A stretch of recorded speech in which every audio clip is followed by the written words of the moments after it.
உணவே மருந்து. உணவே மருந்துங்கும் போது அதை வந்து எப்படி சாப்பிடணும்? அப்போ எத்தனை மருந்து வந்து ஜாஸ்தி சாப்பிட மாட்டோமே, கொஞ்சம் தானே சாப்பிடுவோம் இல்லையா? ஆனா இப்போ இந்த காலத்துல பாத்தீங்கன்னா மருந்தே உணவு அப்படிங்கிற மாதிரி ஆயிடுச்சு. அத்தனை மருந்துகள் சாப்பிடுறாங்க. அது அந்த மாதிரி ஒரு நிலைமைக்கு நம்ம நம்மளையே தள்ளிக்க கூடாது.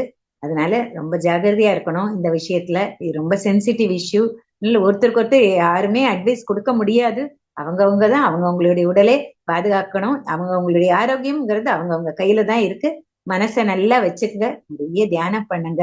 மனசு சரியில்லைன்னா யாருக்கிட்டையும் பேசாதீங்க, அமைதியா ஒரு இடத்துல உட்காந்து கொஞ்ச நேரம் நான் தியானம் பண்ணிட்டு இருக்கிறேன் அப்படின்னு சொல்லி தியானம் பண்ணிடுங்க. ஏன்னா கண்டிப்பா மனசு சரியில்லாம சில சமயங்கள்ல ஏற்படும். ஏன்னா நம்ம இல்வாழ்க்கையிலயும் இருந்தாகணும்.